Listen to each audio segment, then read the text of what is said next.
much. I had no idea what I was going to do. There were just too many wonderful things that I wanted to pursue. And I took a year off school just to try to give myself a break because I was really highly involved and I think I did burn myself out a little. Just to give myself a bit of a break before heading back into university. And it was interesting because in that time not being surrounded by that community and not having those opportunities, in a sense I almost started to lose touch with it. It was actually quite sad, quite frightening, and I started to really, in the absence of being surrounded by people like that and with all those opportunities, you almost got to questioning, should I really keep going with this? And I got myself into this rather unfortunate place where I decided, maybe I should turn away from that. And so I decided to apply not to Guelph, not as a studio art major, but as an engineer. Because I thought, okay, well, it's a creative discipline, I guess. You get to design things, you get to go through that process. And I also like science, so I think, because I did always like science, I always had that duality, so I think that's a pretty good compromise between the two. And then 1 month into school, I just sort of sat back and went, no way. This is not for me. This will not ever equal the joy or the sense of importance or accomplishment or meaningfulness that program and that field of work that I was doing did. So I hightailed right out of there. I dropped right out of the engineering program and switched into the studio major. And I got hit by a lot of red tape. They do not like people to get into that program from the outside. You're not coming out of high school, let me tell you. But I had to fight tooth and nail to get back into that program. But I said, no, there is no way I am going to abandon the arts. I think it's planted a seed that just goes too deep. It gets in your blood. I think it's necessary for happiness at this point. That's the one you want to use, by the way. It's not just school, it's a way of life. Well, anyway. I think you proved the point. Students would often come to me here in their last year, and we still had grade 13 before I retired, but they'd come and they'd say, "Sir, do you think I should go on in music?" And my answer to them was very blunt. If you're asking me, the answer is no. If you have to do it because you can't do anything else, the answer is yes. And I think that's what you're saying, and I think that's so important. If you're waiting for somebody to tell you, oh yes, you should do that, now I know what the student was asking. Do I have the talent? Do I have the potential to be able to succeed? And I would have said yes to that, but unless you have that inner drive which you're describing, forget it. It just won't work. If you don't do what's coming from, I like to use the phrase coming from your heart because it's, a little bit overused, but if you're not doing what's coming from your heart, you are never, ever going to be as effective an individual or make as great a contribution as you will if you do what you love. And I think that's the important lesson, is that if what you love is art, you have just as much potential and as value to do great things in the scope of your life than any scientist, than any engineer, than any social worker. You have to learn to recognize the force behind it. Okay, well, we're about to wrap it up, and before we do, I'd like to give some recognition or at least point out the original 7 members of the Arts Package Steering Committee. And they were, of course, myself, Mr. Daniels, Mr. Moses, that's 3. Now, we had Mr. Joyce, who was drama, Mr. Chappell, now deceased, who was guidance, because when you're going to run a major program, you got to have the logistics of guidance behind you. Mr. Hickey, who was in charge, he was the head of special ed, and that's a very important point I want to come back to. And Mrs. Hughes, who was the female head of phys ed. Now, in those days, do they still have female heads? No, huh? It's sexist, right?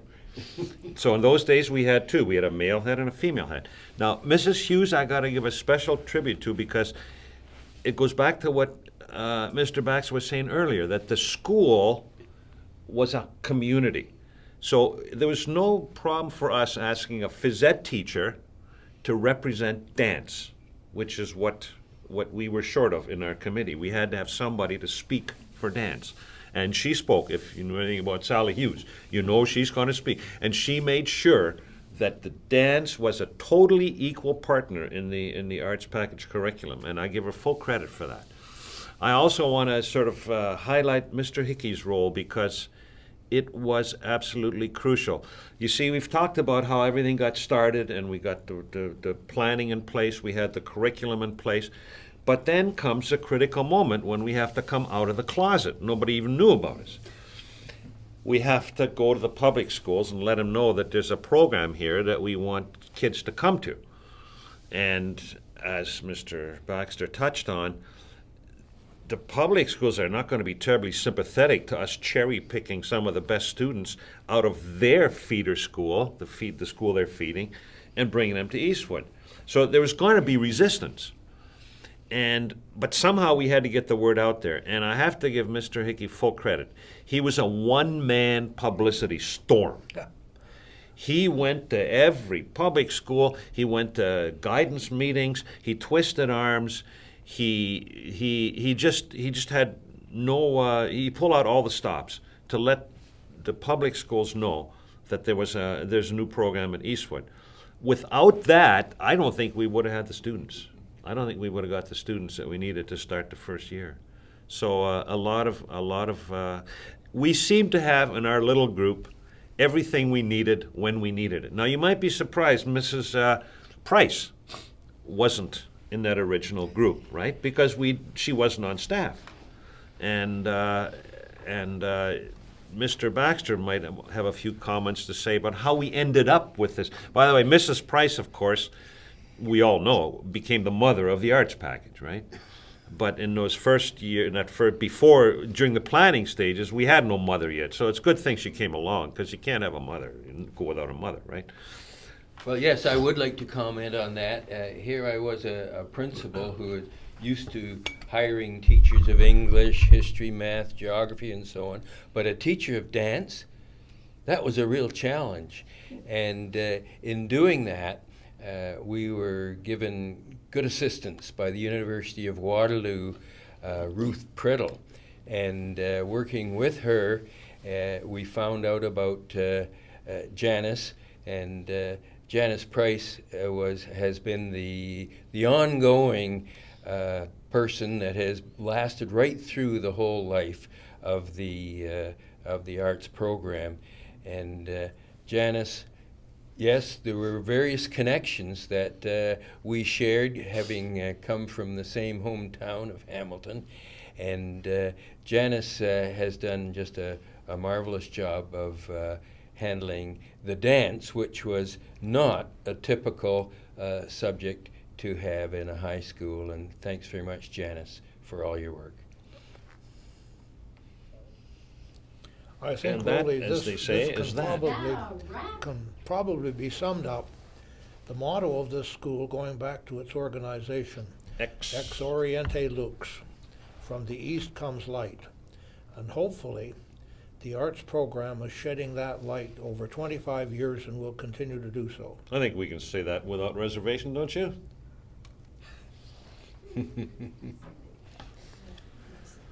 Well do they said. still sing? Do they still sing the school song? Oh, yeah. They darn well better. Yep. Okay. Well, Okay. you never know in this politically correct age. Well, No, yeah, you What's don't gone know by what- the right. board? You got that right. Glad I'm Yeah. not in it. We can't Do we have, still have the lion? we or can't is Johnny have, Reb back yet? we can't have rebels and all that. Still the lion? Yeah. You know, someday you guys in the arts package, the students, it's teachers, I haven't got the guts, but the student, you gotta get the Johnny Reb back. The Rebby back? Yeah. See, I was lucky. Johnny Rebel lasted through almost my entire Pardon? high school career. I think they're on the line in my grade 12. Yeah, Isn't that lion. the 50th Give me a anniversary break. of that? What do we got to They do were, with they were lions? trying to get rid of Johnny. We got rid of the Confederate flag as our Yeah. symbol about halfway through my high school career, and then they were trying to kind of pick a new mascot. It made sense with the whole ESL program as well. Yeah. When So they many started international taking students. the It was funny names though. off the cows, When you were they, here, was there the giant